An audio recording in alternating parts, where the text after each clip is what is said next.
परभणी तालुक्यातील आर्वी गावात जलजीवन मिशन योजनेअंतर्गत करण्यात आलेल्या कामांमध्ये गंभीर अनियमितता असल्याचा आरोप करत ग्रामस्थ महिलांनी जिल्हा परिषद अध्यक्षांच्या दालनात धडक देत संताप व्यक्त केला। निकृष्ट दर्जाच्या पाण्याची टाकी, ठिकठिकाणी गळती होणारी पाईपलाईन आणि गेल्या 2 महिन्यांपासून विस्कळीत झालेला पाणी पुरवठा यामुळे ग्रामस्थ त्रस्त झाले आहेत।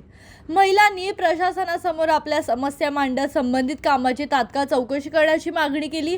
जलजीवन मिशन सारख्या महत्त्वाकांक्षी योजनेत निकृष्ट दर्जाचे काम झाल्यामुळे शासनाचा निधी वाया गेला असून नागरिकांना मात्र पाण्यासाठी संघर्ष करावा लागत असल्याचा आरोप यावेळी करण्यात आला। यावेळी भीमशक्ती संघटनेचे जिल्हाध्यक्ष सतीश भिसे यांच्यासह विद्यासागर वारळे, सिद्धार्थ भिंगारे, विक्रम काळे, संजय वल्लाळे अन्य पदाधिकारी उपस्थित होते। संबंधित कंत्राटदार व जबाबदार अधिकाऱ्यांवर कारवाई करून आर्वी गावाला नियमित आणि शुद्ध पाण्याचा पुरवठा करण्यात यावा अशी मागणी निवेदनाद्वारे करण्यात आली।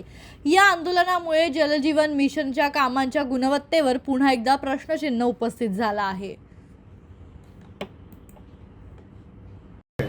त्या योजनेअंतर्गत मौजे आर्वी येथे जी पाण्याटाकीचं बांधकाम झालेलं आहे ते बांधकाम अतिशय निकट झालेलं आहे। त्याचबरोबर जी पाईपलाईन केलेली आहे ती पाईपलाईन नाल्यामधून केलेली आहे, तर त्या नाल्यामध्ये लिकेज झालेलं आहे। तर त्या पाईपलाईनमध्ये नाल्याचं पाणी जाऊन अनेक महामारीचे संसर्गाचे रोग होण्याची शक्यता आहे आणि गेल्या 2 महिन्यापासून ती टाकी लिकेज असल्यामुळं गावकऱ्यांना पाणी मिळत नाही।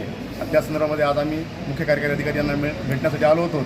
आज त्यांनी आश्वासन दिलेलं आहे की उद्या आम्ही ते येऊन पाहणी करू, जे काही तुमच्यात असेल ते बघू आणि तुम्हाला पाण्याची व्यवस्था करून देऊ।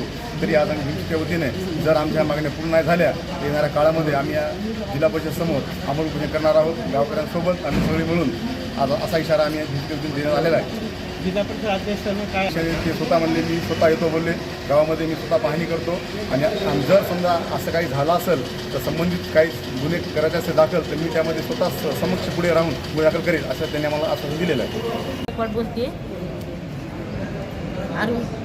आर्वीतून महिला बोलतो, आम्हाला पाण्याची व्यवस्था नाही। 2 महिन्यापूर्वी आम्हाला पाणी नाही, टाकी बांधलेली आहे, त्याचं व्यवस्थित काम झालेलं बी नाही आणि आम्हाला पाणी जे आहे तर आम्ही पाणी सोडणाऱ्याला विचारलं पाणी कधी सुटायले मामा, तर मामा म्हणते तर आज सुटणार आहे, लिकीज होतंय, दर दिवस लिकीज होती पाईपलाईन।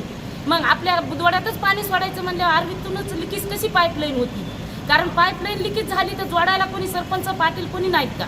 सरपंचाला जर विचारलं तर सरपंच स्पष्ट जबाब देतोय की मी पदावर नाही आणि तुम्हाला पाणी मी पुरवू बी शकत नाही, कारण त्यानं स्वतःसाठी स्वतः बोर पाडलेला आहे। फक्त 3 घराला ते पाणी घेतात, बाकी कुणाला पाणी देत नाहीत। मग आम्ही एवढा बुधवाडा पाण्यासाठी तरसत होत, 2 महिन्यापासून आम्हाला पाणी नाही। एक भांडा आणायला आम्हाला गावात जावं लागते मारुतीच्या मंदिरापाशी। मग आम्हाला बी अशी कळकळ आहे की सरपंच आपला आहे आणि आपल्या बुधवाड्याची व्यवस्था करावा, आपल्या बुधवाड्यातच पाणी सोडावा। आम्हाला बी असं वाटतंय ना, आपण सरपंच कशासाठी करतो की आपली काहीतरी व्यवस्था करीन म्हणून।